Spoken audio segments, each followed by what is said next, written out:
नमस्कार मित्रों, अनंत कथा सागर चैनल में मैं डॉक्टर आदित्य पाराशरी महाभारत श्रृंखला की अगली कड़ी को लेकर फिर प्रस्तुत हूँ। आज की कहानी में अर्जुन को 12 वर्ष के लिए वनवास में क्यों जाना पड़ा, ये कथा आपको बताऊंगा। जैसा कि पिछले वीडियो में बताया कि पांडवों ने अपने लिए एक नियम बना लिया था कि वो एक एक वर्ष द्रौपदी के घर में निवास करेंगे।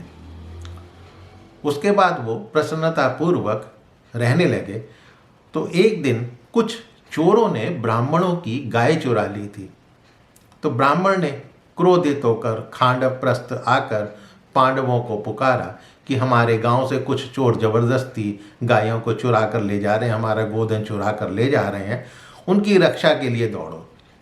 जो राजा प्रजा की आय का छठा भाग कर के रूप में वसूल करता है किंतु प्रजा की रक्षा नहीं करता, उसे संपूर्ण लोकों में पूर्ण पापाचारी कहा गया है। पांडवों चोरों को दंड देने के लिए अपने अस्त्र शस्त्र धारण करो। ये बातें सुनकर अर्जुन को क्रोध आ गया और उसने ब्राह्मण को कहा कि डरो मत, हम अभी चलते हैं। अब जहाँ पांडवों के अस्त्र रखे हुए थे वहाँ पर युधिष्ठिर द्रौपदी के साथ एकांत में बैठे हुए थे।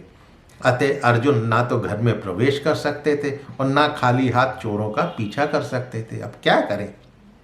तब अर्जुन ने दुखी होकर सोचा, यदि मैंने इस समय ब्राह्मण की रक्षा नहीं करी, गोधन की रक्षा नहीं करी, तो युधिष्ठिर को अधर्म का भागी होना पड़ेगा, पाप युधिष्ठिर के ऊपर जाएगा। और यदि राजा का अनादर करके घर में प्रवेश करूं तो मेरा नियम भंग होगा।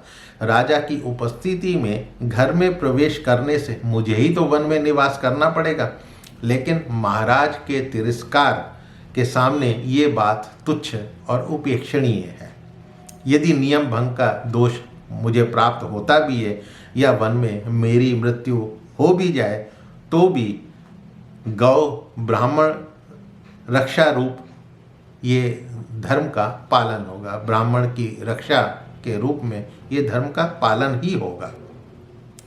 ये सोचकर उन्होंने युधिष्ठिर से पूछकर घर में प्रवेश किया और अस्त्र शस्त्र उठाकर, धनुष उठाकर वो चल दिए चोरों को दंड देने के लिए। पीछा करने के बाद उन्होंने चोरों को पकड़ लिया और उनका विनाश कर दिया। ब्राह्मणों को उनका गोधन वापस मिल गया और आकर धर्मराज युधिष्ठिर से अर्जुन ने कहा कि महाराज, आपको द्रौपदी के साथ देखकर मैंने निश्चित ही नियम भंग किया है, इसलिए मुझे प्रायश्चित करने की आज्ञा दीजिए, मैं वनवास में जाऊंगा।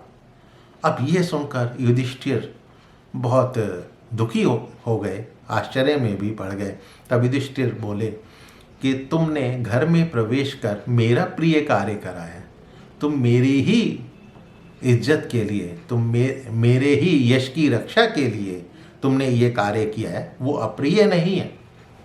यदि बड़ा भाई घर में स्त्री के साथ बैठा हो तो छोटा भाई को वहाँ जाना दोष नहीं है, परंतु यदि छोटा भाई उस जगह पर हो तो बड़े भाई का वहाँ जाना धर्म का नाश करता है, इसलिए तुम वनवास का विचार त्याग दो।